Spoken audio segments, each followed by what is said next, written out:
दोस्तों, भारत सरकार के द्वारा वक्फ संशोधन अधिनियम 2025 बनाया जाता है, लेकिन कुछ समुदाय और समूहों को ये अधिनियम असंवैधानिक लगता है, अनकॉन्स्टिट्यूशनल लगता है। वो इसका विरोध करते हैं। उनका मानना ये है कि ये मुस्लिम समुदाय की धर्म की स्वतंत्रता को छीनता है, उस पर आघात पहुंचाता है। वो कहते हैं कि कॉन्स्टिट्यूशन का आर्टिकल 26 किसी भी समुदाय को उसके अपने धर्म को मानने, उसका प्रचार प्रसार करने और उसका प्रबंधन करने की आज़ादी देता है। अगर ये अधिनियम लागू होता है तो मुस्लिम धर्म की स्वतंत्रता को खतरा है। इस संशोधित अधिनियम के खिलाफ सुप्रीम कोर्ट के अंदर याचिकाएं दर्ज की जाती हैं, जिस पर सुप्रीम कोर्ट का एक अंतरिम फैसला आता है। अंतरिम फैसले में क्या कहा गया है, आइए समझते हैं। सुप्रीम कोर्ट का कहना है कि इस अधिनियम को पूरी तरह से असंवैधानिक कहना गलत है, क्योंकि ये अधिनियम जो है वो संसद के द्वारा बनाया गया है।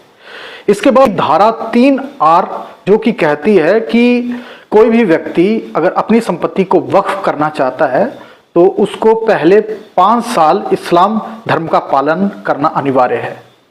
इस पर सुप्रीम कोर्ट कहता है कि इससे पहले राज्य सरकारें इस पर नियम बनाए, तब इसको लागू करें। इसके बाद सुप्रीम कोर्ट ने धारा 3C पर भी रोक लगा दी। सुप्रीम कोर्ट का कहना है कि डीसी की रिपोर्ट के आधार पर यह तय नहीं किया जा सकता कि कौन संपत्ति सरकारी है और कौन नहीं।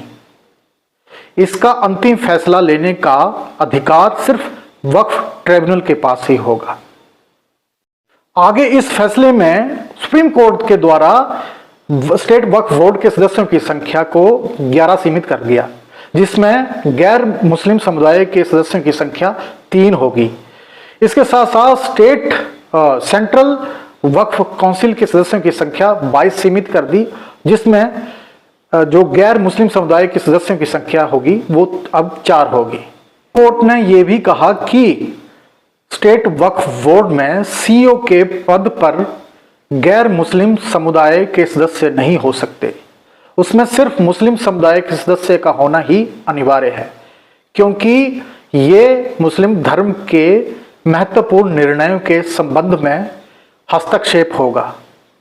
इसलिए सुप्रीम कोर्ट ने कहा कि धर्म की स्वतंत्रता को बनाए रखने के लिए इस सीईओ के पद पर सिर्फ मुस्लिम समुदाय से संबंधित सदस्य जो हैं वो ही हो सकते हैं। इस फैसले में सुप्रीम कोर्ट ने यह भी कहा कि वक्फ ट्रिब्यूनल के अंतिम फैसला आने से पहले किसी भी वक्फ प्रॉपर्टी से किसी को बेदखल नहीं किया जा सकता, और ना ही उस वक्फी प्रॉपर्टी की सेल परचेज की जा सकती है, और ना ही रिकॉर्ड को बदला जा सकता है। ये अधिकार सिर्फ वक्फ ट्रिब्यूनल को ही है।